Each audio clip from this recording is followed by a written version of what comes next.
ప్రభువును రక్షకుడైన యేసుక్రీస్తు వారి అతి శ్రేష్టమైన నామమునకు మహిమ కలుగును గాక.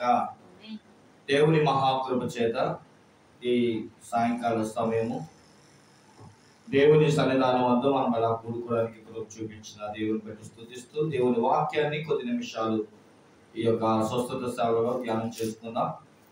దినవృత్తాంతముల రెండో దినవృత్తాంతముల గ్రంథము పేజీ నంబర్ 370. దినవృత్తాంతముల రెండవ గ్రంథము 15వ అధ్యాయము 7వ వచనాన్ని చదువుకుందాం. కాగా మీరు బలహీనులు కాక ధైర్యము వహించుడి, మీ కార్యములు సఫలమగును. చాలు. చదవబడిన వాక్యాన్ని మనం చదువుకున్న వారమైతే ప్రవక్త అయిన ఓబేదు కుమారుడైన అజర్యా మీదకి దేవుని ఆత్మ దిగి వచ్చి ఆసాతో ప్రకటించిన సందేశము. ఆయన కొంత సందేశాన్ని ఇచ్చి చివరి ముగింపులు ఇలా అంటున్నారు: మీరు బలహీనులు కాకుండా ఉండండి, ధైర్యముగా ఉండండి, మీ కార్యాలు జరుగుతాయి, మీ కార్యాలు సఫలమవుతాయి, మీ కార్యాలు, మీ ఆరోగ్యాలు, మీ బ్రతుకులో కార్యాలు ఎందుకు చూడలేకపోతున్నారంటే మీ బలహీనతలే కారణం. మీ బలహీనతలే నీ కార్యాలను చేయట్లేదు. ఎందుకనంటే దేవుని వాక్యం సెలవిస్తుంది. 2 తిమోతికి రాసిన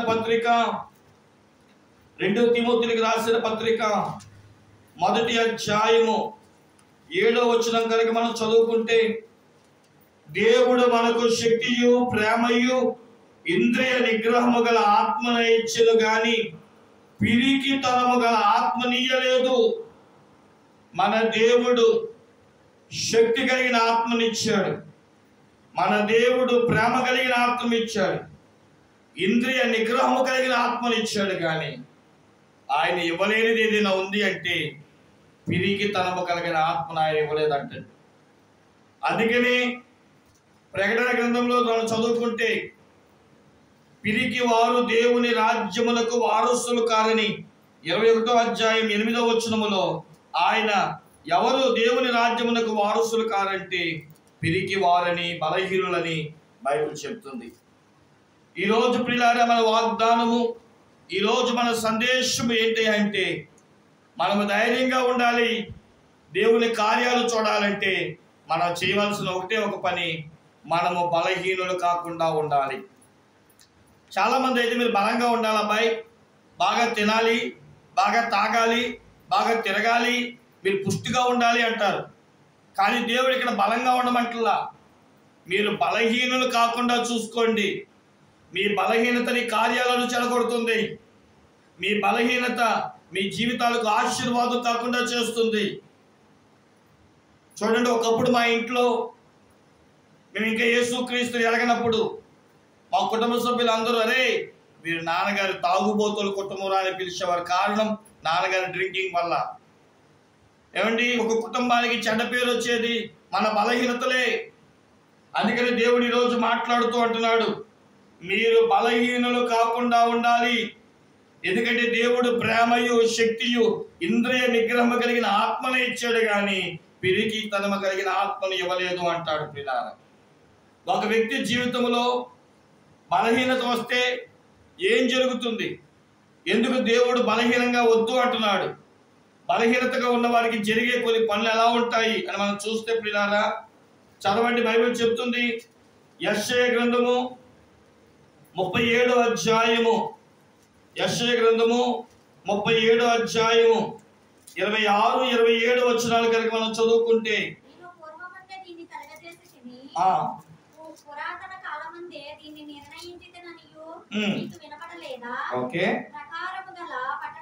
ప్రాకారము గల పట్టణమును నీవు పాడు దెబ్బలుగా చేయుట నా వలనే సంభవించినది కాబట్టి వాటి కాపరస్తులు బలహీనులై జడిసిరి, విభ్రాంతి నుండి పొలములోని గడ్డిల వలెను కాడి మొయ్యని చాల వలెను అయ్యిరి.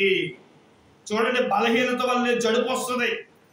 ఇంకో మాటలో చెప్పాలంటే బలహీనులు అవ్వడం వల్ల, వాళ్ళు జడవడం వల్ల దేన్ని స్వాధీనపరుచుకోలేరు. ఒక మాటలో చెప్పాలంటే బలహీనులు ఏమీ సాధించలేరు. బలహీనులు జడిసిపోతారు.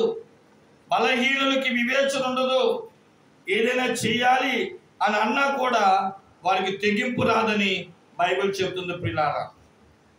ఎందుకు బలహీనులు జడిసిపోతారు, ఎందుకు బలహీనులు వివేకం లేకుండా ప్రవర్తిస్తారు అని అంటే, ఒక వ్యక్తి జరగడం వల్ల వివేకాన్ని కోల్పోతాడని బైబిల్ చెప్తుంది.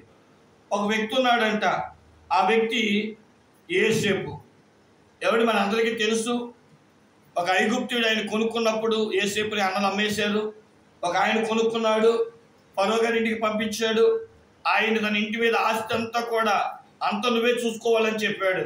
కానీ ఆ యజమానురాలు ఆమె అతని మీద కన్ను వేసినప్పుడు ప్రియులారా, బైబిల్ చెప్తున్న మాట ఏంటో తెలుసా? నాతో శయనించు అని చెప్పినప్పుడు, అమ్మా నీ నా పని చేయకూడదు, ఎందుకంటే దేవుడు నన్ను చూస్తున్నాడు, నేను పాపము చేయను అంటాడు. కారణం ఏంటంటే ప్రియులారా, బలహీనుడైతే వివేకం లేకుండా ప్రవర్తిస్తాడు. తాను జడిసి ఏం చేస్తున్నాడో తెలియకుండా ప్రవర్తిస్తాడు. ఈరోజు చాలా మంది పాపములు ఎందుకు పడిపోతున్నారంటే జడిసి బలహీనులై. ఏమండి, ఒక వ్యక్తి తాగుడు దగ్గర పడిపోతాడు, ఒక వ్యక్తి సిగరెట్ దగ్గర పడిపోతాడు, ఒక వ్యక్తి స్త్రీ దగ్గర పడిపోతాడు, ఒక వ్యక్తి స్త్రీ దగ్గర పడిపోతాడు. ఒక్కొక్క వ్యక్తికి ఒక్కొక్క బలహీనత ఉంటుంది.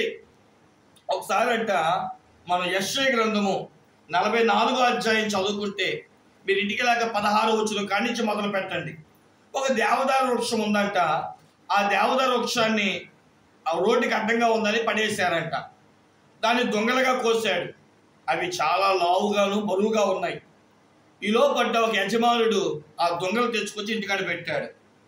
దాంతోనంట సలిమంట వేసుకున్నాడంట, దానితోనంట కూర వండుకున్నాడంట, నీళ్లు కాసుకున్నాడంట, దానితో రొట్టెలు కాల్చుకున్నాడంట, మాంసాన్ని వండుకున్నాడంట.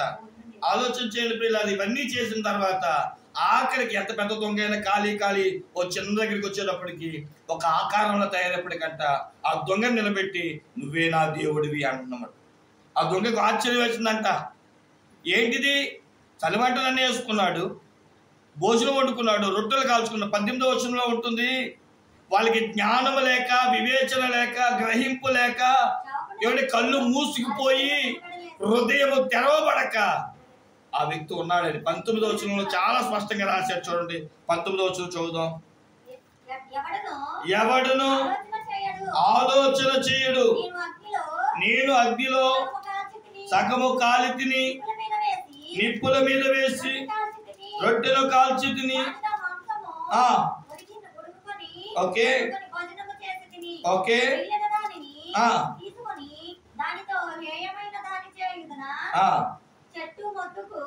చెట్టు మొద్దుకు సాష్టాంగ పడుతున్నా అని ఎవడునో. అయ్యో, నేను ఒక చెట్టుని, నాకు మొద్దుని, నాతోనే చలిమంట, నాతోనే వంట, నాతోనే అన్ని చేసి ఇప్పుడు నాకు నమస్కారం చేస్తున్నాడు ఏంటి అని చెట్టు ఆశ్చర్యపోతూ అనుకుంటుందంట. అయ్యో, వివేచించుటకు ఎవరికి నీ తెలివి లేదు, వివేచన లేదు. తెలివి లేకపోతే ఒక వ్యక్తి బలహీనుడైపోతాడంట, తెలివిని కోల్పోతాడు. ఒక వ్యక్తి బలహీనుడైపోతాడు, ఏం చేస్తాడో తనకి తెలియదు. అందుకని తప్పిపోయిన కుమారుడు గురించి చెబుతూ అతనంట తెలివి లేక దూర ప్రాంతానికి వెళ్ళిపోయి ఆస్తినంతా పాడు చేసుకొని తండ్రి దగ్గరికి రాకుండా పందులు కాసే దగ్గరికి వెళ్ళాడంట. తను ఏం చేస్తున్నాడో తనకి అర్థం కావట్లా. పందులతో పోరాడి తింటున్నాడు, పొట్టును తింటున్నాడు. బైబిల్ చెప్తుంది, లూకాసు వార్త 15వ అధ్యాయంలో చదువుకుంటే అతడికి బుద్ధి రాగా. అంటే అప్పుడు దాకా ఏం లేదు, వివేచన లేదు, బుద్ధి లేదు. అందుకనే పందులతో పోరాడాడు. తను ఏం తింటున్నాడు, తను ఏం తాగుతున్నాడు, ఎక్కడ ఉంటున్నాడు, నేను ఎక్కడ ఉండకూడదు అని గ్రహింపు లేదు. ఈరోజు చాలా మంది జీవితంలో బలహీనలు అయిపోవడం వల్ల తను ఏం చేస్తున్నాడో కూడా తెలియట్లేదు. మనందరికీ తెలుసు, మన పెద్దపాడు ప్రాంతంలో కూడా మనకు ఒక స్కూల్ ఉంది, సెయింట్ అగస్టిన్ అని. ఒకసారి నేను అగస్టిన్ గారి గురించి చదివాను. సెయింట్ అగస్టిన్ గారు ఒకప్పుడు అగస్టిన్గా ఉన్నప్పుడు ఆయన ఒక వ్యాపారం చేసేవాడంట. ఏంటి ఆ వ్యాపారం అంటే, గమనించండి ప్రియులారా, స్త్రీలను దాసీలుగా అమ్మేవాడు. అంటే ఎవరైనా అమ్మాయిని కొని అమ్మేవాడు అనమాట, పని చేసుకోవడానికి. ఆలోచించేది ఒకసారి అగస్టిన్ అని ఆయనంట ఒక ఆవిడ చేతిలో పడిపోయాడంట. అంటే అర్థం ఏంటంటే ఆమె అందానికో ఆమె యొక్క వయ్యారానికో పడిపోయాడంట. ఎలా పడిపోయాడు అంటే ప్రియులారా, రోజు అంటే ఆమె కాళ్ళ కింద కూర్చొని ఆమెకు పరిచర్యలు చేస్తున్నాడంట. తల్లి చూసి ఏడ్చిందంట, అయ్యో నా కొడుకేంటి ఎలా అయిపోయాడు, యజమానుడిగా ఉండవలసిన వాడు దాసుడు అయిపోయాడు ఏంటి, ఆమె అందానికి ఎలా అయిపోయాడు ఏంటి, నా కొడుకేంటి ఎలా అయిపోయాడని ఏడ్చిందంట. ఒక రోజు అనుకుందంట, ప్రార్థన చేయడం మొదలుపెట్టింది. ప్రార్థన చేసింది. తల్లి గారు చచ్చిపోయారంట. ఆలోచన చేయండి, ఆ తల్లి సమాధి దగ్గరికి వచ్చిన వారందరూ కూడా అయ్యో తన కుమారుడైన అగస్టిన్ గురించి తల్లి ఎంత ప్రయాసపడిందో, సంఘంలో సభ్యులు ఎంత ప్రయాసపడ్డారో వాళ్ళందరూ మాట్లాడుకుంటేనంట అగస్టిన్ అని ఆయన విన్నాడంట. అసహ్యం కలిగిందంట. నేనేంటి, నా వృత్తి ఏంటి, నేను చేసే పని ఏంటి అది కలిగి వెంటనే అవన్నీ వదిలిపెట్టేసి అతను వేరే చోటుకి వెళ్ళిపోయాడంట. ఆయన వెళ్ళిపోయి గొప్పగా మారి సెయింట్ అగస్టిన్గా మారాడంట. ఆలోచన చేయండి, ఆయన వీధుల్లోకి తిరుగుతూ ఉంటే ఒక ఆవిడ ఆయన పిలిచి, ఒక వేశ్య ఆమెను పిలిచి, ఏ అగస్టిన్, నేను నన్ను గుర్తుపట్టావా అన్నట్టుగా మాట్లాడితే ఆ సెయింట్ అగస్టిన్ భక్తులు అన్నాడంట, నీవేమో కానీ నేను కాదు. ఎందుకంటే ఒకప్పుడు నేను ఒక తిరుగుబోతుని, జోదగాడిని, పనికి మారిన వాడిని. కానీ రోజు దేవుడు నన్ను బలపరిచాడు, నేను పరిశుద్ధమైన అగస్టిన్గా మార్చాడు. నిజమే ప్రియులారా, ఈరోజు వాక్యం వింటున్న వారులారా, నేను చెప్పొచ్చే మాట ఏంటో తెలుసా, బలహీనత మనుషులు జడింపచేసి ఏం చేస్తున్నాడో ఈ వివేచన లేకుండా చేసి పడేస్తుంది. అందుకని దేవుడు అన్నాడు కదా, మీ జీవితంలో కార్యాలు జరగాలంటే ముందు మీలో ఉన్న బలహీనతను తీసేయండి.